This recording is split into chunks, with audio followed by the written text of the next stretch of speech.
Hello friends and welcome back to Generation Pixel, and if it's the first time you've popped along to the channel, well, you've picked a great day to do so, because you see, we're on to the A to ZX of this spectrum, and not only that, it's the letter F, and let me tell you, there's some 8-bit masterpieces in this for you. So if you want to see what's coming up, then just wait until after the titles.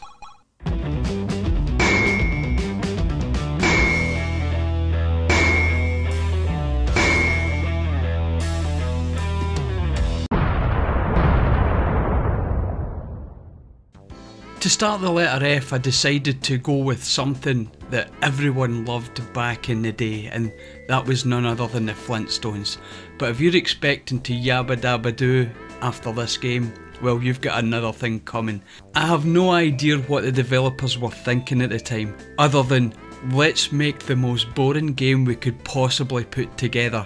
Because the whole premise of, well, the first level of this game is to paint your house walls. And yes, I'm absolutely not joking here. The first level, you have to catch a squirrel, dip it in paint and start painting the walls. Of course, there are other gameplay elements such as Pebbles, your child who will decide to come out of her playpen and start writing on the wall. So what you have to do is catch her, put her back in her playpen, and then grab the squirrel again, dip it in paint and start painting the walls again. Now, I've heard time and time again that this game is like literally watching paint dry, and you can see why, because that's the main point of this game, well, the first level at least anyway. Now, legend has it there is another couple of levels, and the second one being a car game where you have to drive to the bowling alley, but of course stop to repair your car wheel every now and again. And then thirdly, you move on to the fabled bowling game.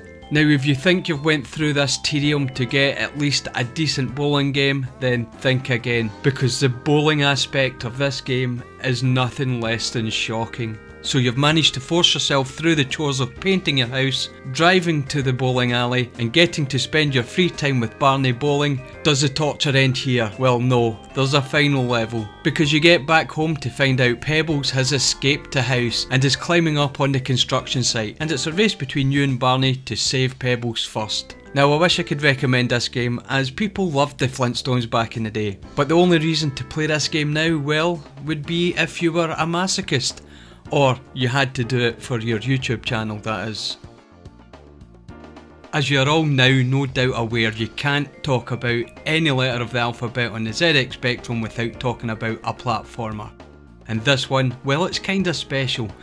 It's Finders Keepers, published in 1985 by Mastertronic, and believe it or not, this was one of the budget titles. And despite that fact, it's almost always been considered as a classic and a mini masterpiece by many critics. The gameplay itself is fairly straightforward. You control your Magic Knight character as he bounces his way through the platforms, trying to avoid the numerous sprites who are there to drain your energy until, well, you lose a life, which you have 4 of, something that was quite generous at the time. And while doing this, what you're trying to do is collect items that are worth money, because the object of the game at the end of the day was quite simple. You had to either collect as much money as you could and just escape the maze, leaving yourself as a rather wealthy knight, or collect as much as you could to take back and please the king and become a member of the Polygon table. And yes, that was a basic King Arthur joke. Now, other interesting facts about the game is, well, it wasn't just a straight up platformer.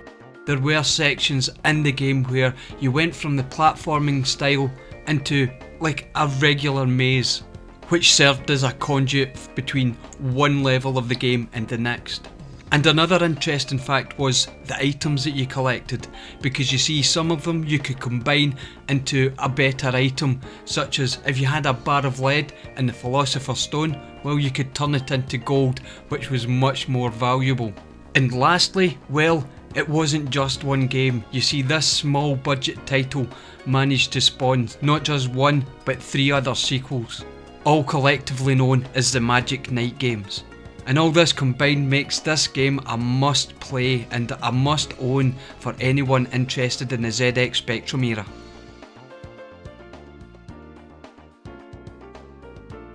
Now, next up we have Fred, which is a game that I'm definitely going to put into the category of nostalgia trap.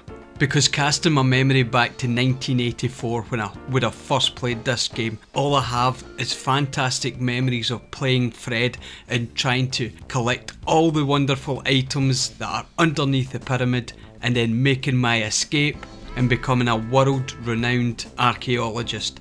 Just like, well, Indiana Jones.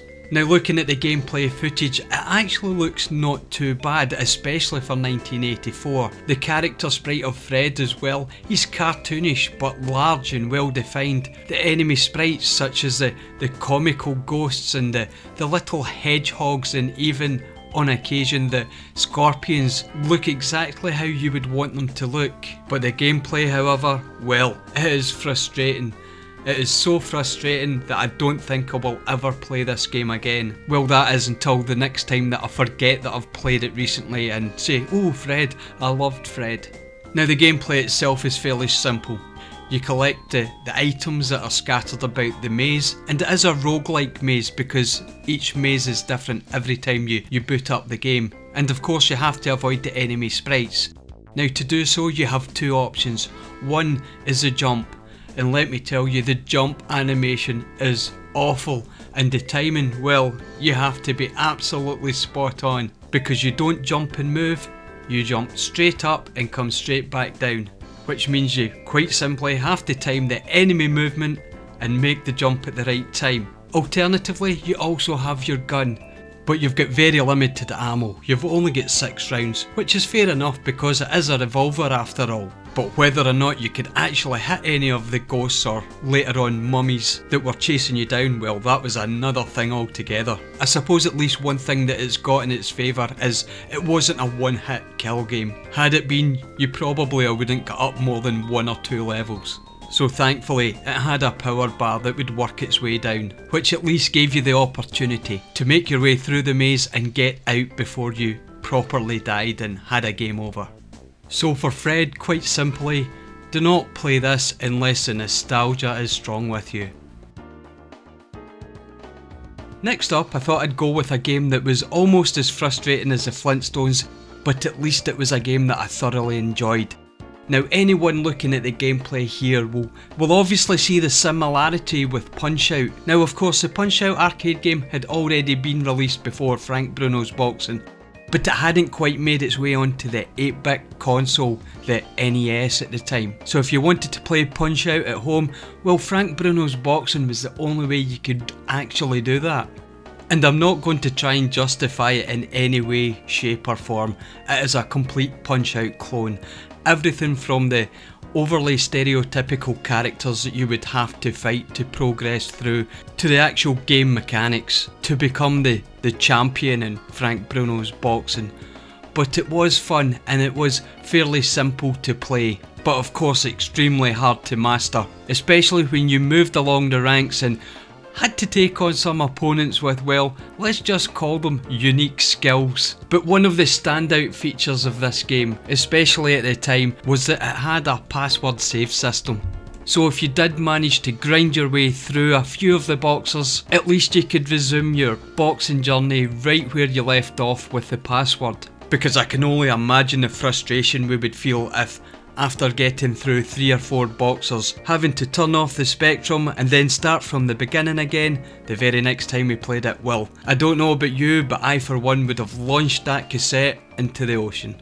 So in summary, yes, definitely I can heartily recommend anyone picking up a copy of Frank Bruno's Boxing and playing it today. And for Nintendo fanboys, well, we had Punch-Out before you. There's nothing more that I can say than that. Finally, I'm going to talk about The Fall Guy. Now, The Fall Guy, for anyone that doesn't know, was one of the finest TV shows in the 80s.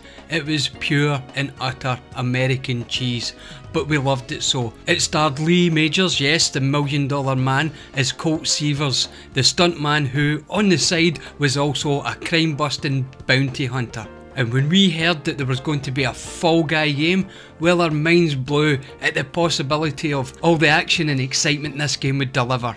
And when we first got our hands on it and loaded it up, well, this was one of the most disappointing games I have ever played in my life. The only loose connection at all to the show was the fact that you appear to be playing as a stuntman, and you're on the set of a movie and you're tasked with, well, performing the stunts for that movie. Still sounds exciting, right? Well, you've got 5 takes, so that's your 5 lives. You've got a capital score, so it's a score that starts high and works backwards, because the longer you take to do the stunts, well, the less you score. Then there's the part that makes it truly awful. The footage counter. Because you see, in the Fall Guy, no, there's no crime busting, there's no action excitement, there's no variation to the stunts. All you're faced with is several levels of the same gameplay. You're almost a stick figure, and what you have to do, well, in the first level you jump from train carriage to train carriage, and as the footage counter shows, you have to do that 20 times, and that's it. Run and jump, run and jump, run and jump. And on the second level, well, it's exactly the same. The only thing that changes is the scenery. You're now in a jungle set and you're jumping on minecart to minecart. And I kid you not when I tell you the whole game repeats that same process from start to finish. Whether you be jumping from train to train, minecart to minecart, boat to boat, tank to tank, box to box, or even van to van. This is all this game had to offer. So to say it was the most disappointing experience of my, well, younger life, well, that's putting it just far too mildly. Elite had put out several great games by then. This was by no stretch of the imagination an early game, but for this one, they deserved to be fired straight into the ocean, because no one should take something quite as wonderfully cheesy and action filled as the Fall Guy and turn it into a game that wouldn't even make it onto a mobile platform these days. So please don't ever play the Fall Guy on the ZX Spectrum. And I'll play this section out with the absolutely horrific Fall Guy theme from the ZX Spectrum.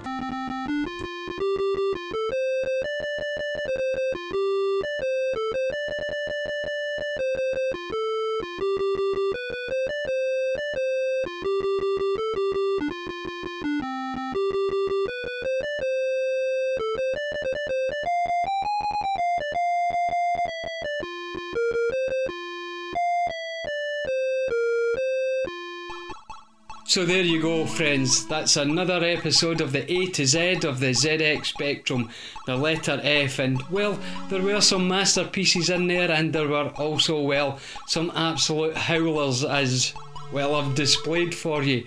Now, if you've enjoyed this video, then please give me a thumbs up, because it makes a huge difference to the channel, and of course, if you want to see more content like this, well, subscribe. The subscription button is always down there for you, and it's absolutely free.